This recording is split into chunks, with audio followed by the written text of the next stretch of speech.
Assalamualaikum warahmatullahi wabarakatuh, sahabat madrasah dimanapun Anda berada. Semoga saat ini Anda adalah orang yang paling bahagia dan diberikan kesehatan yang cukup ya untuk melaksanakan aktivitas pada hari ini. Sahabat madrasah, tanpa terasa kita melaksanakan pembelajaran secara virtual atau pembelajaran jarak jauh ya, orang menyebutnya dengan PJJ. Ini sudah 8 bulan lebih loh. Lalu bagaimana kondisi yang ada? Mari kita bahas sedikit. Saya tertarik dengan apa yang disampaikan oleh Bapak Menteri Nadiem Makarim bahwa berdasarkan penelitian yang dilakukan ditemukan ada beberapa dampak yang perlu diwaspadai dan ini menjadi peringatan kepada seluruh pihak, utamanya adalah orang tua ya, supaya kita lebih berhati-hati dan waspada terhadap dampak yang diakibatkan daripada pandemi COVID ini. Tentunya adalah terkait dengan pembelajaran Ananda di rumah. Ada beberapa hal yang disampaikan oleh Mas Menteri. Yang pertama, memang pembelajaran jarak jauh ini tidak semuanya madrasah ataupun sekolah bisa optimal ya. Sehingga memang pembelajaran jarak jauh atau pembelajaran online ini harus disupport beberapa prasyarat. Kadang orang bisa membeli HP-nya, bisa membeli kuotanya, tetapi tidak bisa membeli sinyalnya loh. Kemudian kalaupun ada sinyal, ternyata kuotanya juga cepat habis. Apalagi didukung orang tua, mungkin pendapatannya juga menipis. Ini perlu menjadi kewaspadaan semuanya ya. Adapun kalau sampai saat ini bantuan kuota juga belum menyeluruh kepada seluruh sahabat madrasah utamanya. Maka dari itu, semoga ya pemerintah nanti akan tetap mengembangkan daripada bantuan untuk kuota ini. Kemudian selebihnya, sahabat madrasah, memang pada akhirnya dengan tidak optimalnya pembelajaran daring ini menjadikan persepsi orang tua terhadap sekolah menjadi berubah. Kemudian yang dikhawatirkan akan terjadi banyak anak-anak yang akhirnya putus sekolah karena pembelajaran yang tidak optimal. Nah, ini sangat sayang sekali ya, sahabat madrasah, dan ini bisa berimbas secara permanen. Karena mereka begitu putus sekolah karena orang tuanya mungkin membutuhkan mereka untuk membantu mencari nafkah sehingga dia melakukan pekerjaan ataupun yang lain. Ini bahaya atau dampak yang pertama. Kemudian yang kedua, sahabat madrasah, ditemukan bahwa ternyata di dalam pembelajaran daring ini meskipun dari berbagai elemen ini mensupport adanya perubahan dengan melengkapi daripada teknologi ataupun aplikasi belajar, tetapi memang setelah diukur ada penurunan pencapaian kompetensi akademik. Ya, kita tahu bahwa ini adalah membawa dampak kesenjangan antara orang kota dengan orang desa, antara orang kaya dengan mungkin yang pas-pasan. Ini sangat terkait dan sangat mempengaruhi daripada pembelajaran itu sendiri.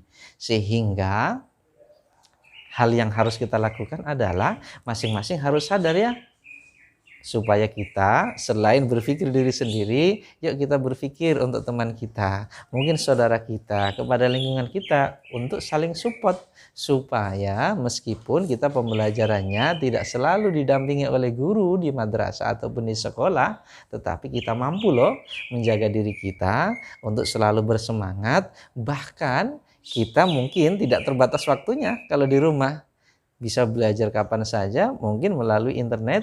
Ini jauh memberikan keleluasaan kepada kita untuk mempelajari apapun yang kita inginkan. Berbeda ketika berada di madrasah ataupun di sekolah, kita dilarang untuk menggunakan gadget ya. Mumpung nih kesempatan kita gunakan untuk hal-hal yang positif. Setuju nggak, sahabat madrasah? Harus setuju dong ya.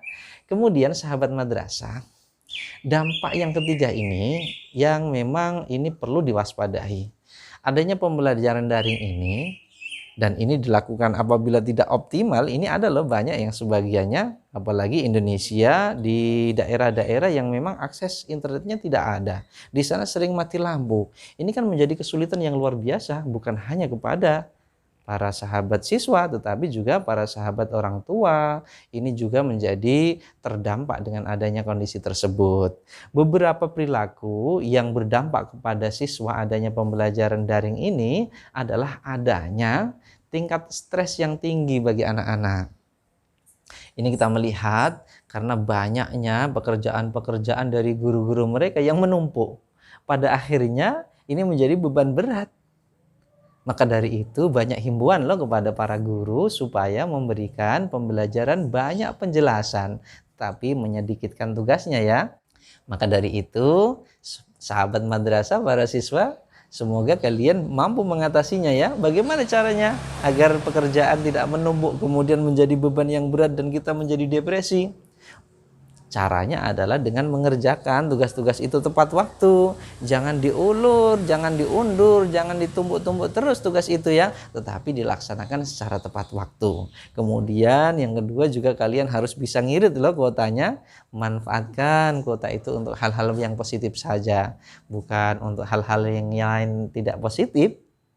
Karena kalau sampai depresi ini bahaya sekali para sahabat. Bahkan akhir-akhir ini kita dengar, kemarin di Goa, Sulawesi, ada sahabat siswa SMA yang dia sampai belajarnya sudah berhenti untuk waktu yang selama-lamanya. Karena dia terenggut nyawanya dan dia menjadi putus asa dengan minum racun serangga kabarnya. Nah, sahabat madrasah, jangan sampai ya kita masih memiliki iman. Tentunya pembelajaran ini adalah bagian dari upaya sebisa mungkin ya, se-enjoy mungkin. Kalaupun kita ada keterbatasan, pastinya ini bisa dikomunikasikan kok dengan orang tua, dengan guru, sehingga semuanya akan mencari bersama-sama mencari jalan keluarnya ya. Karena kita tahu bahwa pembelajaran itu tidak harus secara dari guru saja, banyak hal yang bisa kita ambil pelajaran, mulai dari lingkungan kita, kemudian segala hal itu adalah bisa menjadi sumber pembelajaran bagi kita. Begitu ya sahabat madrasah. Kemudian bahaya yang ketiganya lagi, banyak perilaku siswa ini menjadi perubahan. Disinyalir di Jawa Tengah ini untuk perkawinan di bawah umur usia sekolah itu banyak sekali yang diajukan ke KUA. Kenapa ya kira-kira? Apakah ini karena pandemi? Apakah karena ini mereka itu mainan gadget dengan waktu yang tidak terbatas? Maka dari itu sahabat madrasah, berlaku bijaklah untuk gadget Anda, manfaatkan untuk hal-hal yang positif saja ya. Nah, 3 hal tadi yang saya sampaikan ini adalah berdasarkan yang disampaikan oleh Mas Menteri. Adapun dampak yang lain yang kita temukan, ini perlu diwaspadai ya. Dengan pembelajaran daring, mungkin waktunya banyak berhubungan dengan gadget, tetapi pastikan ya bahwa kita semuanya ini butuh bersosialisasi loh, butuh dengan lingkungan, butuh dengan keluarga, dengan teman juga, tetapi tentunya harus memperhatikan protokol kesehatan ya, karena sampai saat ini pandemi masih menunjukkan angka yang meningkat. Maka dari itu, semogalah kemudian kita bersama-sama mengambil pelajaran dari kondisi sulit pandemi ini, insya Allah lah.